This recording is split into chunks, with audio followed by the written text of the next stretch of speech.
Me llamo Mónica y tengo 27 años. Hace 3 días, mi papá murió de un infarto, ahí mismo en su oficina. Así, de la nada. En un momento estaba vivo, trabajando en un contrato para una obra, y al siguiente ya no estaba. El paramédico dijo que fue rápido. Supongo que eso debería hacerme sentir mejor, pero no es así. Yo organicé todo. La funeraria, las flores, la misa, el lote en el panteón. Papá tenía dinero, así que pude darme el lujo de hacer las cosas bien.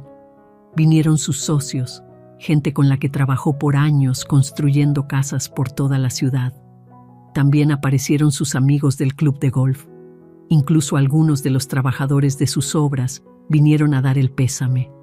Todos me decían lo bueno que era, cómo los ayudó en tiempos difíciles, cómo les dio trabajo estable.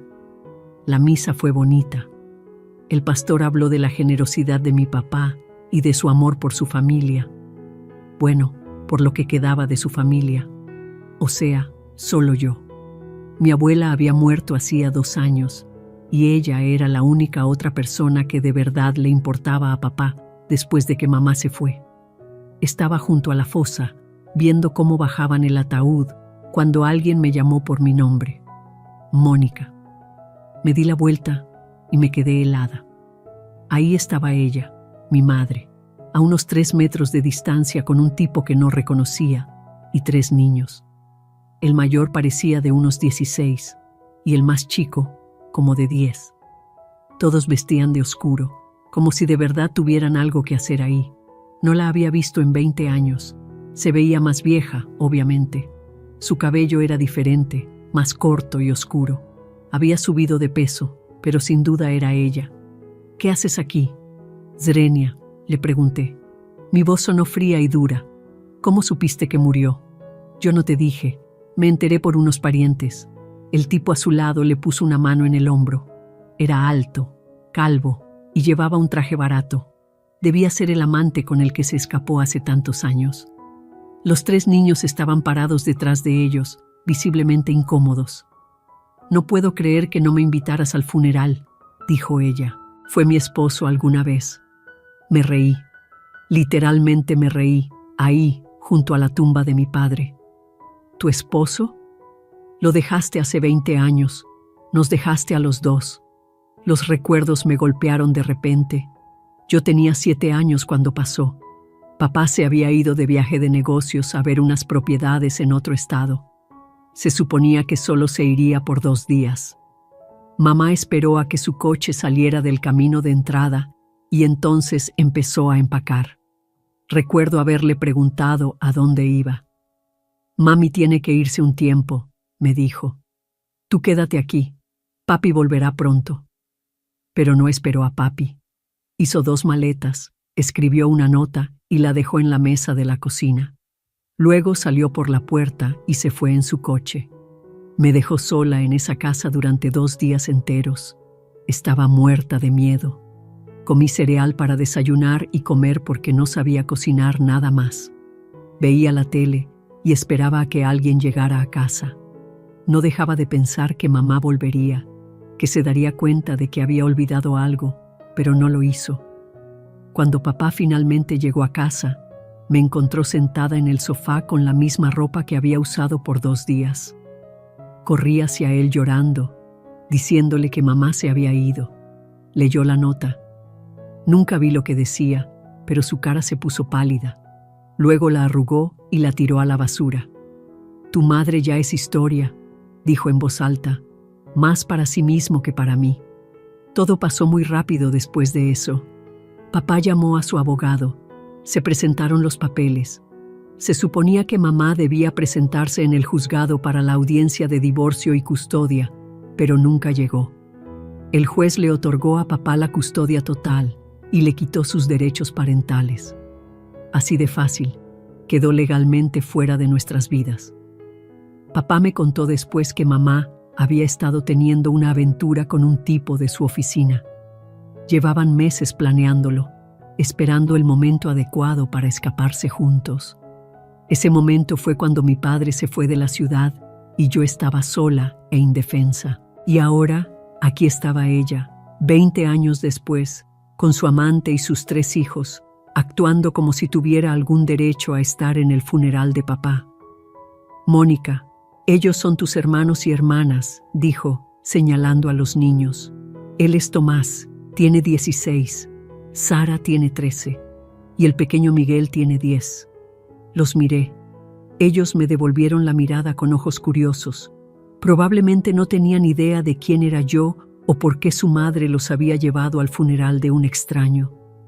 «No me importa», dije. Le di la espalda y caminé hacia mi coche. La oí gritar mi nombre, pero no miré atrás. No tenía nada que decirle. Ella tomó su decisión hace mucho tiempo y ahora tendría que vivir con ella. Los últimos 20 años pasaron por mi mente mientras conducía a casa. Papá y yo habíamos resuelto las cosas juntos. Fue difícil al principio. Él estaba devastado, trabajando todo el tiempo para evitar pensar en lo que mamá había hecho.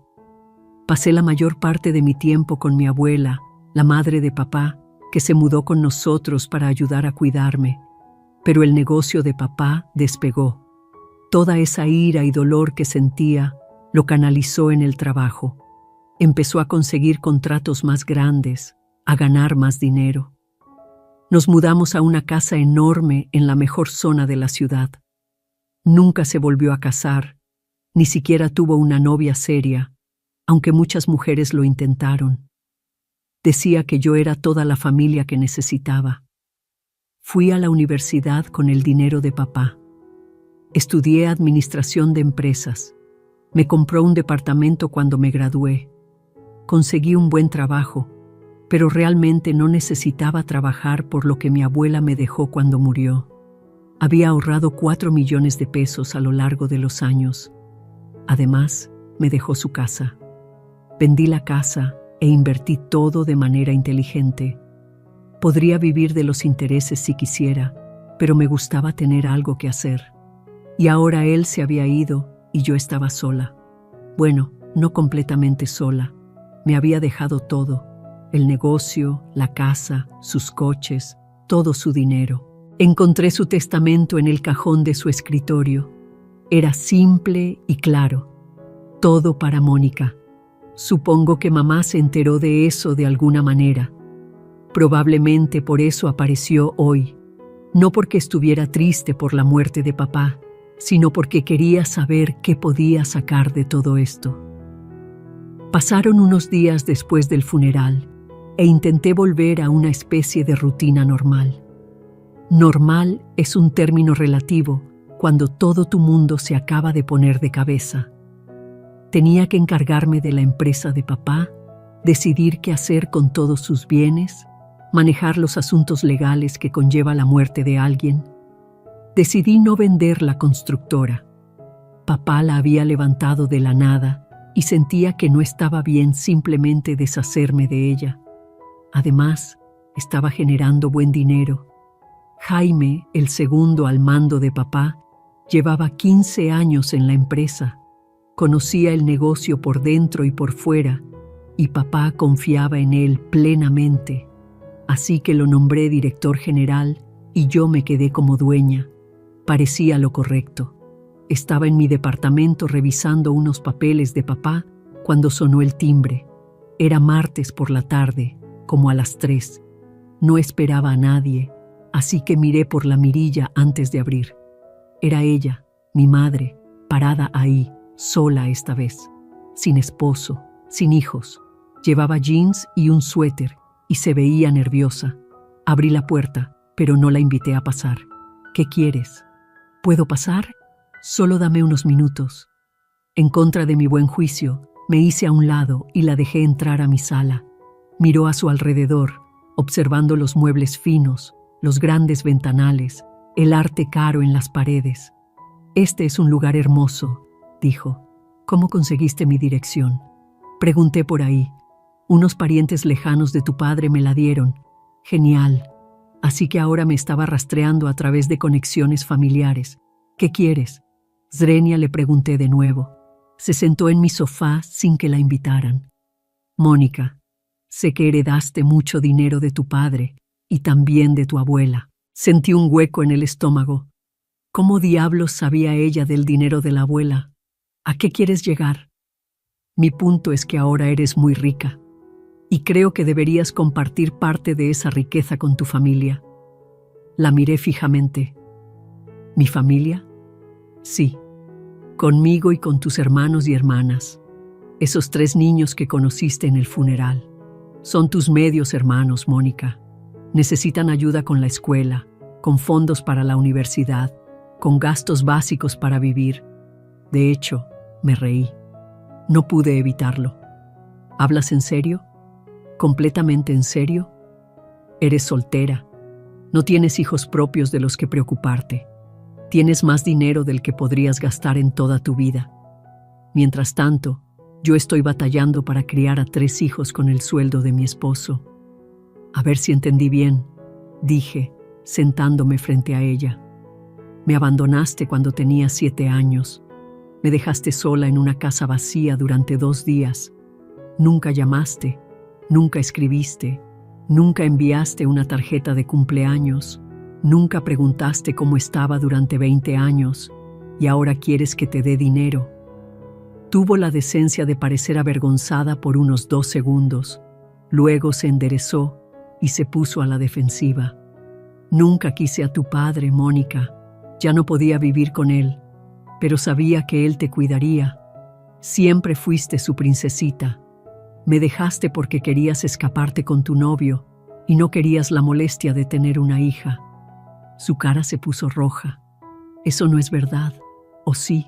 Entonces, ¿por qué no peleaste por la custodia? ¿Por qué ni siquiera te presentaste en el juzgado? No tuvo respuesta para eso.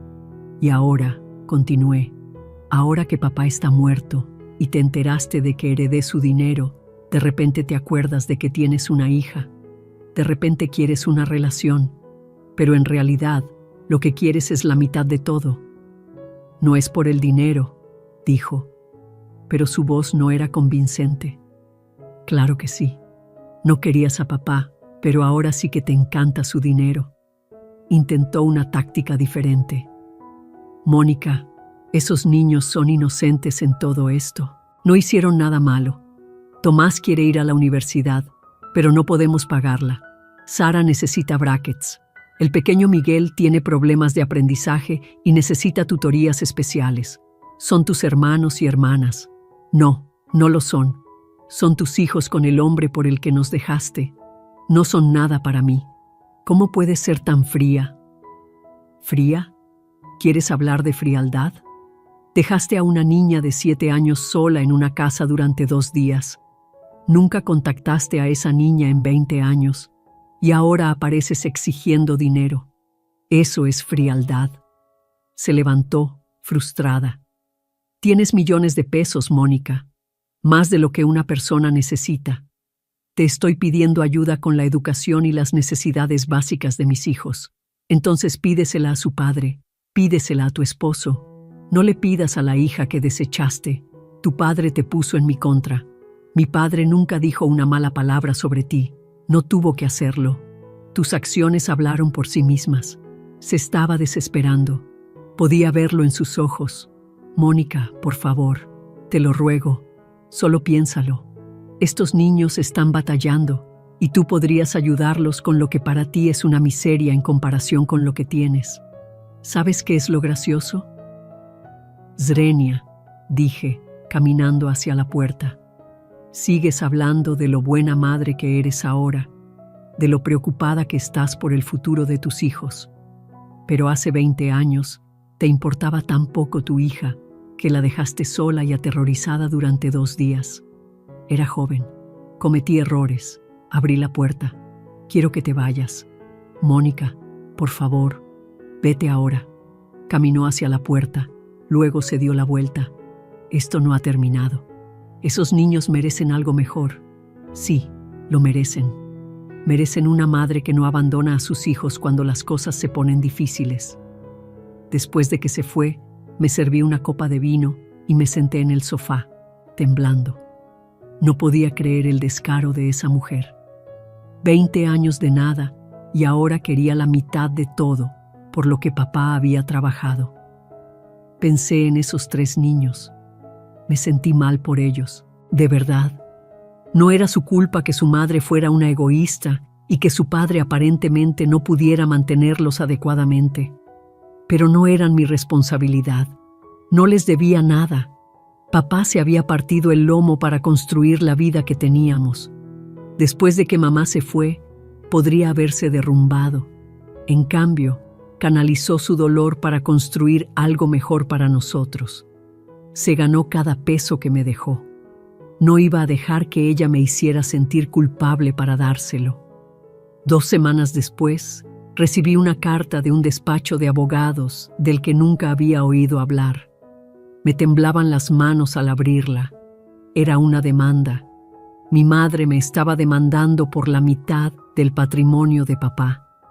Llamé a mi abogado inmediatamente después de recibir esa demanda. Se llama David Martínez y había manejado el testamento de papá y algunos contratos de la empresa a lo largo de los años. Papá confiaba en él, así que yo también.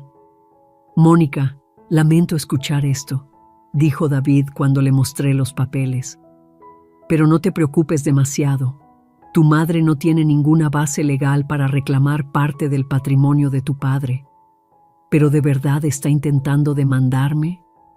«Sí, pero eso no significa que vaya a ganar.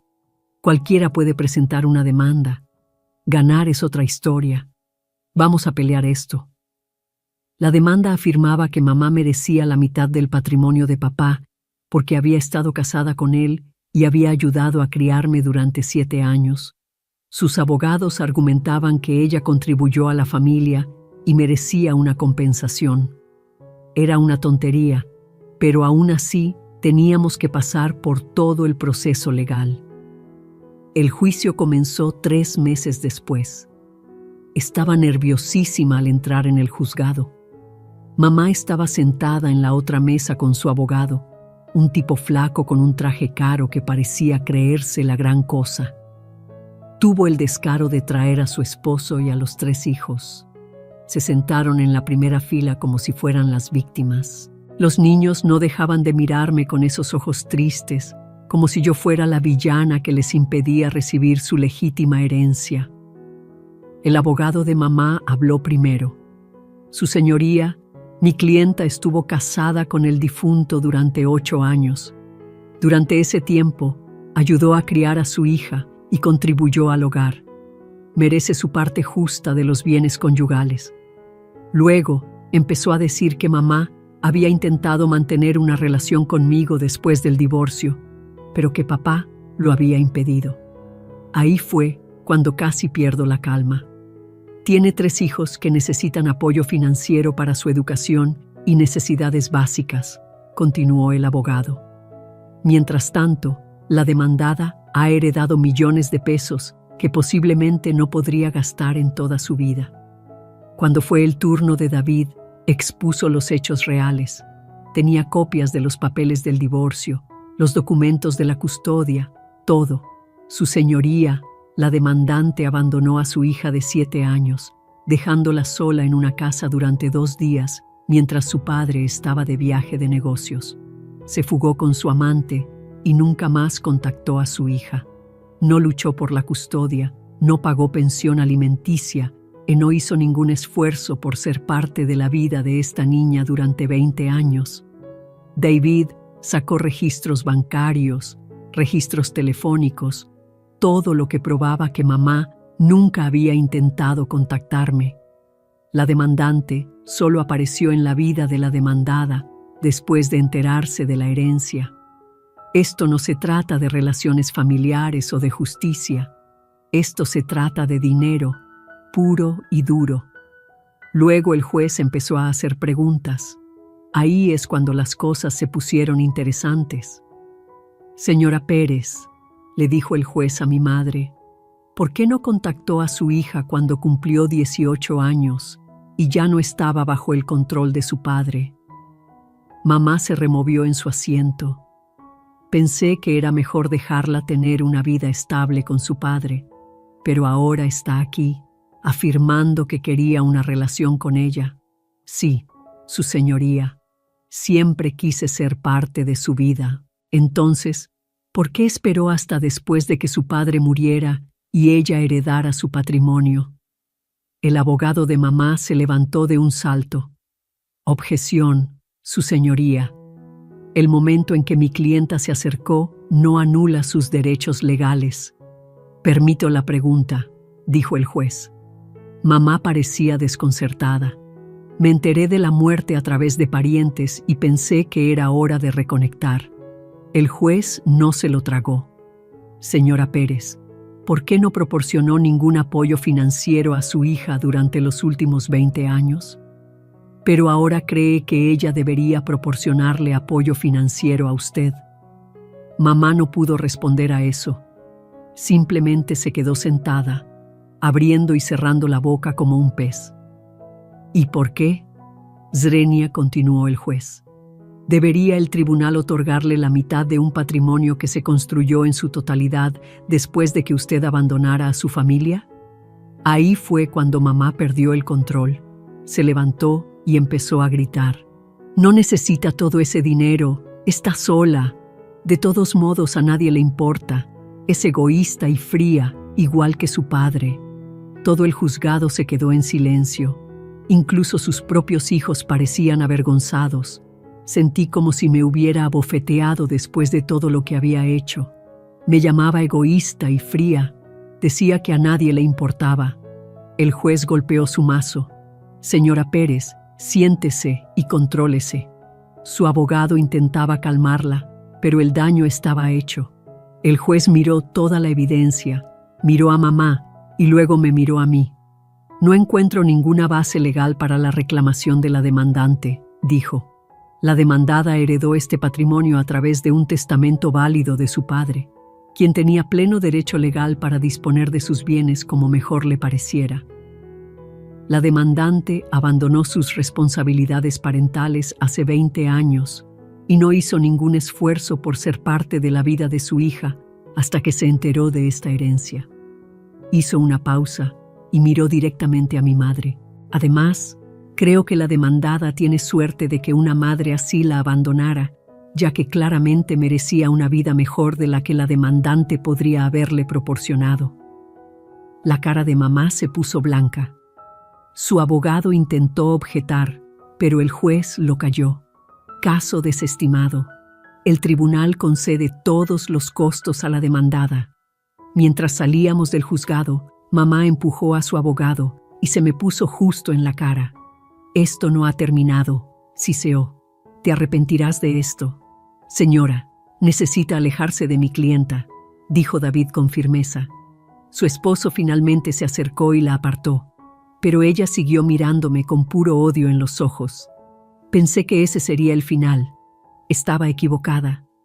Una semana después, de alguna manera consiguió mi número de teléfono y empezó a llamarme. Luego, empezó a enviarme mensajes de texto. Los mensajes eran una locura, diciendo que yo era malvada, que había robado el futuro de sus hijos, que Dios me castigaría. Bloqueé su número, pero consiguió teléfonos nuevos y siguió llamando desde números diferentes. Luego, un día, apareció en mi oficina. La constructora de papá tenía un bonito edificio en el centro y ella entró directamente al vestíbulo con los 3 hijos. «¡Quiero ver a Mónica!», Zrenia le gritó a la recepcionista. «Es mi hija y ha abandonado a su familia». La pobre recepcionista no sabía qué hacer. Oí el alboroto y salí a ver qué pasaba. «Tienes que irte», le dije a mamá. «Estos niños tienen hambre. Zrenia, tú tienes millones y ellos no tienen que comer por tu egoísmo». Los niños parecían mortificados. Otros empleados nos miraban. Fue una escena completa. Llegó seguridad y la escoltaron fuera, pero el daño estaba hecho. Mis empleados hacían preguntas y todo el asunto fue increíblemente vergonzoso. Fue entonces cuando llamé a David de nuevo. «Necesitamos una orden de restricción», le dije. «Esperaba que no llegáramos a esto, pero creo que tienes razón». David solicitó la orden de restricción al día siguiente. Tuvimos que volver al juzgado, pero esta vez era una jueza diferente. Una mujer de unos 50 años que parecía haberlo visto todo. «Su señoría», dijo David, «mi clienta está siendo acosada y hostigada por su madre biológica, quien ha hecho amenazas y ha interrumpido su lugar de trabajo». Presentó todas las pruebas, los mensajes de texto delirantes, los registros telefónicos que mostraban docenas de llamadas desde números diferentes, las declaraciones de testigos del personal de mi oficina sobre la escena que mamá había causado. El abogado de mamá intentó argumentar que ella solo quería una relación con su hija, pero la jueza no se lo creyó. «Señora Pérez, usted perdió su demanda contra su hija. Ese debería haber sido el final del asunto. En lugar de eso, ha elegido acosarla e intimidarla». «¡Es mi hija!», Zrenia gritó mamá. «Tengo derecho a hablar con ella. Usted renunció a ese derecho hace 20 años cuando la abandonó», dijo la jueza con frialdad. «Y ciertamente no tiene derecho a acosarla y amenazarla». La jueza concedió la orden de restricción. Mamá tenía que mantenerse al menos a 500 metros de distancia de mí, de mi casa y de mi oficina. No podía llamarme, enviarme mensajes de texto, ni contactarme a través de terceros. Si viola esta orden, señora Pérez, será arrestada y acusada de desacato al tribunal. ¿Entendido? Mamá solo me lanzó una mirada fulminante desde el otro lado del juzgado. Su esposo parecía avergonzado y los niños, confundidos y molestos. Casi sentí lástima por ellos. Casi. Eso fue hace 6 meses. No he sabido nada de mamá desde entonces. No sé si sigue viviendo en el mismo lugar, si a los niños les va bien. Sinceramente no quiero saberlo. La gente a veces me pregunta si me siento mal por no ayudar a esos niños. Son inocentes, dicen. No eligieron tener una madre así. Y tienen razón. Esos niños no hicieron nada malo, pero yo tampoco. No pedí ser abandonada a los 7 años. No pedí que mi madre desapareciera de mi vida durante 20 años y luego apareciera exigiendo dinero. Papá se partió el lomo para construir la vida que teníamos. Podría haberse derrumbado después de que mamá se fue, pero en cambio canalizó todo ese dolor para hacer algo mejor. Cada peso que me dejó se lo ganó con su propio sudor y sacrificio. No voy a regalarle eso a una mujer que me tiró como si fuera basura. A veces me pregunto qué habría pasado si mamá se me hubiera acercado de otra manera. Si hubiera venido al funeral de papá y me hubiera dicho que lo sentía. Si me hubiera pedido tomar un café y hablar del pasado. Si hubiera reconocido lo que me hizo y hubiera intentado enmendarlo. Pero no hizo nada de eso. Vio signos de pesos y decidió que le debía algo. Se sintió con derecho al dinero de papá, aunque lo había odiado lo suficiente como para abandonar a su hija. Pienso en esos niños a veces, Tomás, Sara y Miguel. Espero que estén bien. Espero que reciban la educación que necesitan y que crezcan para ser mejores personas que su madre. Pero esa no es mi responsabilidad. Mi responsabilidad es honrar la memoria de papá y vivir la vida que él quería que tuviera. Me dejó todo porque me amaba y confiaba en que yo haría lo correcto con ello. He mantenido la constructora en funcionamiento. Jaime está haciendo un gran trabajo como director general e incluso nos estamos expandiendo a nuevos mercados. He hecho inversiones inteligentes con el resto del dinero. Viajo cuando quiero, ayudo a causas que me importan y vivo cómodamente sin ser ostentosa. Estoy saliendo con alguien ahora. Se llama Marcos y es maestro. No sabe de todo el dinero y me gusta que sea así. Le gusto por quien soy, no por lo que heredé. A papá le habría gustado Marcos. Es honesto y amable, el tipo de hombre que construye cosas en lugar de derribarlas. Pienso en papá todos los días. Visito su tumba una vez al mes y le cuento lo que está pasando con el negocio, sobre Marcos, sobre mi vida. Sé que no puede oírme, pero me hace sentir conectada a él. La casa a veces se siente vacía, es enorme y fue pensada para una familia. Quizás algún día Marcos y yo la llenemos con nuestros propios hijos. A papá le habría encantado eso. En cuanto a mamá, ya no pienso mucho en ella. Es una extraña para mí. Compartimos ADN, pero eso es todo.